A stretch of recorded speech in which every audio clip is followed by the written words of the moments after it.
And we have a process in place to manage migrants at the border. We're working to make sure it's safe and orderly and human. Building an economy that finally works for working families. We started with the American Rescue Plan.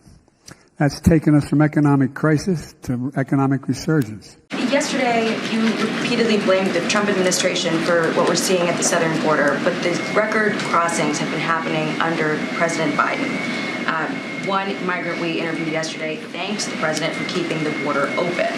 So I just want to confirm the way that this administration sees it, ending Remain in Mexico or Title 42 had nothing to do with the surge that we're seeing. So let me just step back for a second and lay out what we have done. What about the record crossing number? I mean, you're reading off, expulsions and things like that because all these people are coming over. Yes, and they're also being encountered. Vice President Harris, any comment on the migrants that were dropped off at the Naval Observatory? And if these governors truly care about border security, they should ask Texas Governor Ted Cruz and Florida Senators Marco Rubio. Isn't there some risk, though, that voters might feel like they're being lied to? When we're seeing images of, in El Paso, they've released 1,000 migrants on the street because the processing centers are overwhelmed there. How is that safe, as you guys talk about so often, when it's overwhelming border cities, and they're asking the Biden administration to reimburse them for charter buses to get them out of the area because they're totally overwhelmed? So again, it is a broken system, the immigration system, and it was decimated by the last administration. That is a fact. It was decimated by the last administration. What the last administration wanted was a border wall that was ineffective and used a use of taxpayers' dollars, and that's what we saw from the last administration with a decimated system that was certainly not helped by the last administration. Look, we understand.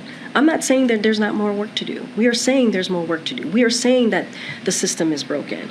But we are saying that as well, we have done a lot of work here to fix this system. Do you have a message for the migrants, though, who are saying that the border is open? I mean, today we talked to a few who arrived in D.C. They said that the border is open. We know it's open because we come, we enter, no problem. We haven't heard a message from the administration in a few months telling people not to come. We've heard you guys talking about trying to make it a more orderly process, but you're not telling people not to come. So Department of Homeland Security Secretary Mayorkas has been very clear. He was on TV recently talking about this, talking about the work that they do. And so I will leave it to the Department of Homeland Security to speak to that specifically. We are trying to fix a system that was decimated by the last administration. Is there anything that the administration can do to prevent the governors of Florida or Texas or any other state from sending buses of migrants to the states of their choice? I think for us, how do we stop this? We call this out. We call this out and we call it what it is. It is a political stunt that we're seeing from these Republican governors. That is what is happening. And other Republicans should call this out as well. And we should call this out.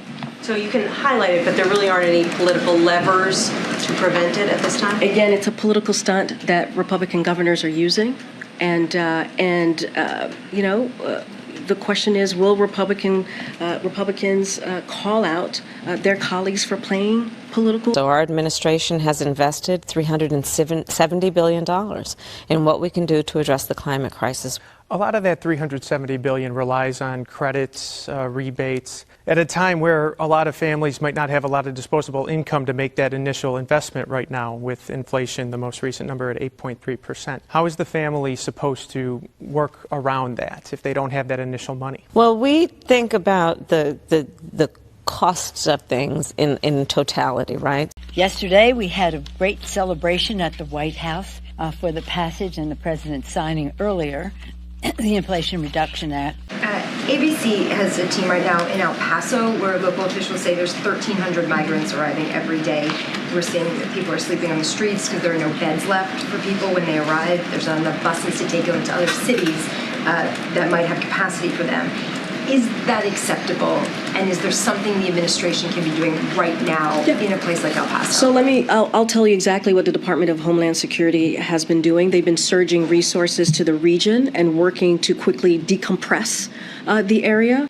This administration had made sure that we got more immigration judges so that we can move these processes a little faster. Also at this current time. White House officials been in touch with the mayor there to talk about like what he needs immediately, and can FEMA provide buses to move migrants to places elsewhere where they might have contacts, family members? So that piece, I would refer you to the Department of Homeland Security and also FEMA. On the inflation report that came out today, the president is promising the Inflation Reduction Act will do just that and bring down costs.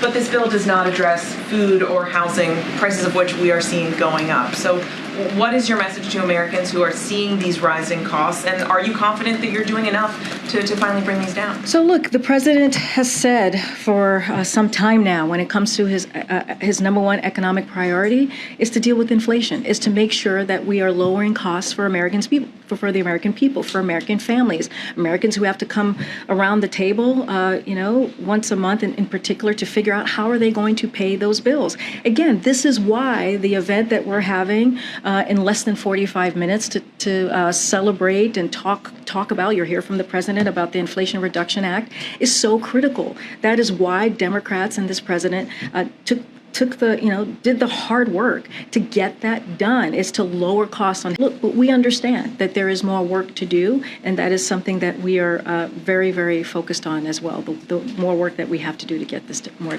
down, costs down for American families. But this bill doesn't address groceries or rent. So how long should Americans expect those prices to remain high? So look, we're going to do everything that we can to lower prices.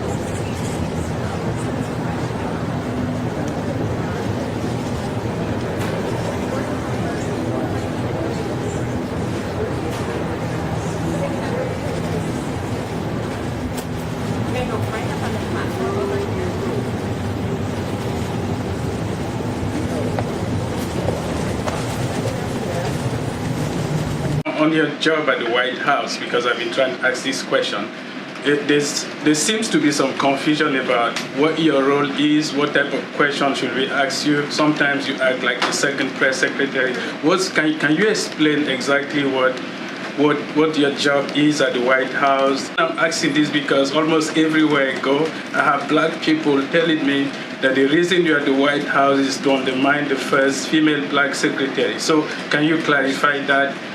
Anyone gets any kind of idea in their head that I'm taking away from Karine or her work, that's really regrettable.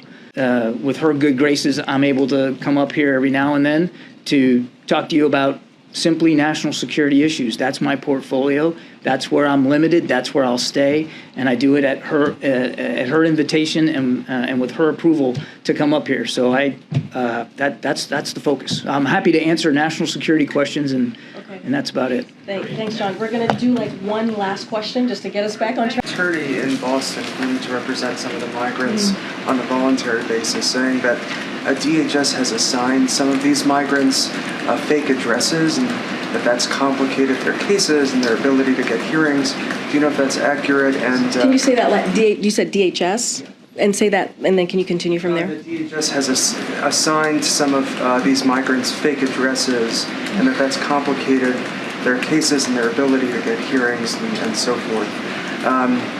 Do you know if that's accurate? And this is the first time I'm hearing of this, so I would have to reach out to my colleagues over at DHS to see if that is actually true. And then just if you